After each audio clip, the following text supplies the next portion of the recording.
حضرت عیسیٰ جاتے جاتے ایک فکرہ کہہ کے گئے، یاتی من بعدی اسمہ احمد، میرے بعد ایک آئے گا اس کا نام احمد ہے۔ امام نے فرمایا جو حضور کا انتظار کرتے کرتے مر گیا جنت میں جائے گا۔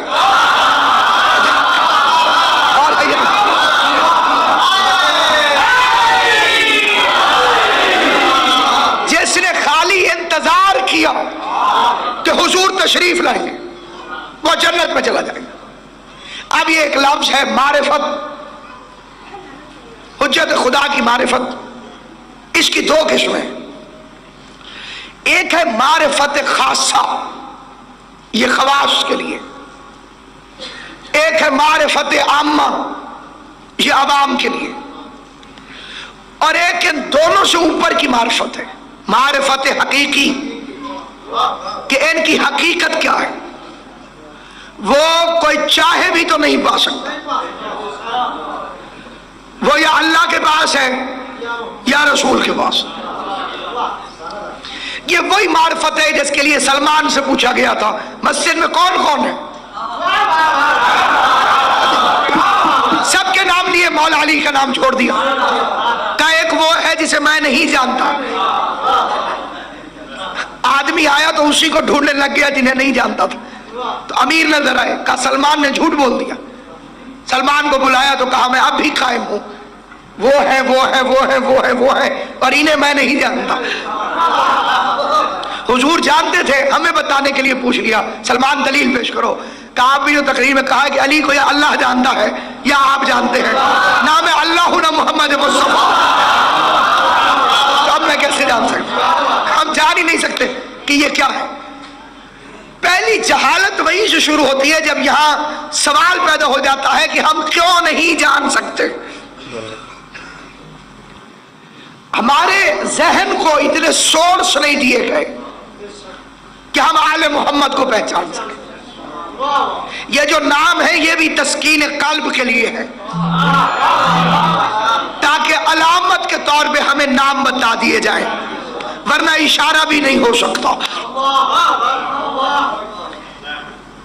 اور یہ نام اس کے رکھے ہوئے ہماری سہولت کی خاطر، جب الف نہیں تھا تب بھی اللہ تھا، اور جب میم خلق نہیں ہوا تھا تو تب بھی حضور تھے، جب عین نہیں بنا تھا تو تب بھی علی تھے، اور پھر یہاں پر پبلک کلم الناس علی قدر عقولہم، کہ نور سے خلق ہوئے۔ یہ ہمارے اہل سنت بھائیوں کا عقیدہ ہے۔ جو مذہب اہل بیت کا عقیدہ ہے وہ اس سے بہت آگے ہے۔ جبریل نور سے خلق ہوئے، وہ آگے بڑھتے تو چل رہے تھے،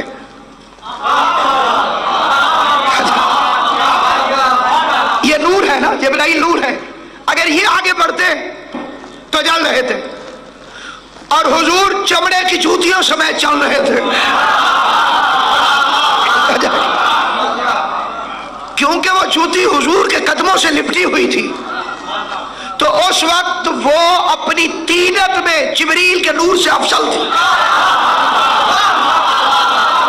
اور بہار الانوار میں امیر المومنین کا فرمان ہے، کہا کہ اگر اس نور پر، جسے آپ نور کہتے ہیں، میرا نام نہ لکھا جاتا تو اس میں روشنی پیدا نہ ہوتی۔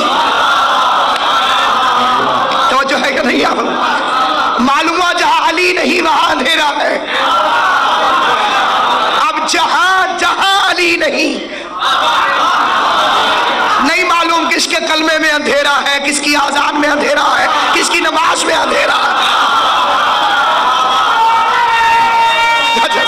نظر آیا لا الہ الا اللہ محمد الرسول اللہ فلاں فلاں فلاں، تو امام کے چہرے میں جلال آیا، اور امام کے فکرے تھے غیروا کل شیء حتی ھذا، ہر چیز کو بدل دیا تم نے،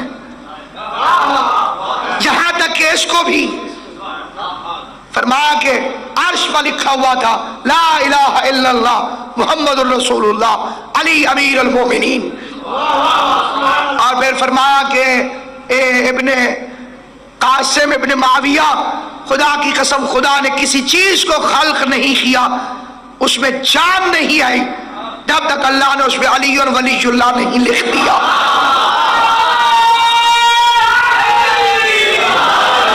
اور اب امام کے فکر سنیے، فرمایا جو تم چاند میں کالے رنگ کا نشان دیکھتے ہو یہ میرے دادا علی کی ولایت لکھی ہوئی ہے۔ غور ہے یا نہیں؟ اچھا اب پبلک پریشان ہوگی یہ کیا لکھا ہوا ہے؟ ہمارے امام نے تو ہمیں بہت پہلے بتا دیا۔ اب آتا ہے معرفت کا اگلا پہلو، اس میں اب ظاہر ہے کہ میں آپ حضرات سے اکثر اس اعتراف کو بیان کیا کرتا ہوں کہ میری تقریریں قطعاً پرائمری لیول کی ہوتی ہیں، اس کے اوپر کا میرا اپنا معرفت نہیں ہے تو میں کیسے، میں چھوٹے بچوں کے لیے پڑھتا ہوں، بڑوں سے دعا لے لیتا ہوں۔ سامعین گرامی، جو ہمارے پاس معرفت کا ذخیرہ ہے، ہمارے سے مراد ماننے والوں کے گھروں میں، اس کی بنیاد ہے کہ آپ 12ویں امام ہیں، زندہ ہیں، آ جائیں گے، یہ معرفت نہیں ہے۔ جو کم از کم ریکوائرمنٹ ہے ائمہ معصومین کی احادیث کے مطابق وہ ہے تعارف غائبانہ۔ آپ کسی صاحب سے ملے، آپ نے پوچھا آپ کا نام، مثال کے طور پر اگر سید تنظیم حسین نقوی، میں نے بسم اللہ بسم اللہ قبلہ، آپ کا غائبانہ تعارف تو تھا، ملاقات آج ہوئی ہے،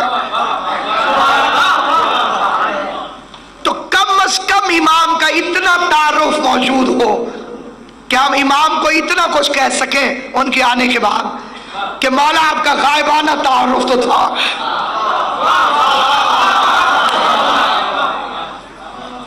زیارت آج ہو رہی ہے اور یہ بھی حتمی روایت ہے کہ کوئی مومن نہیں ہوگا، کوئی مومن جو امام کو دیکھنے کے بعد کہے کہ میں نے نہیں دیکھا ہوا تھا،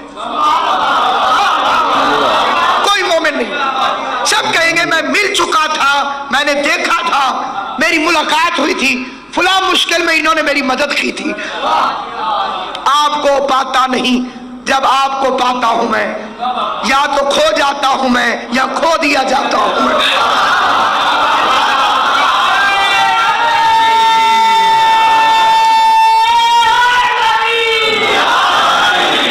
آج سے 20 سال پہلے جب ٹیلی ویژن آپ کو یاد ہوگا بس اتنا ہی چلتا تھا کہ پہلے ایک ٹون آتی رہتی تھی، انتظار فرمائیے لکھا ہوا ہوتا تھا، تھوڑی دیر کے لیے آیا پھر رات کو 12 بجے قومی ترانہ لگا خدا حافظ۔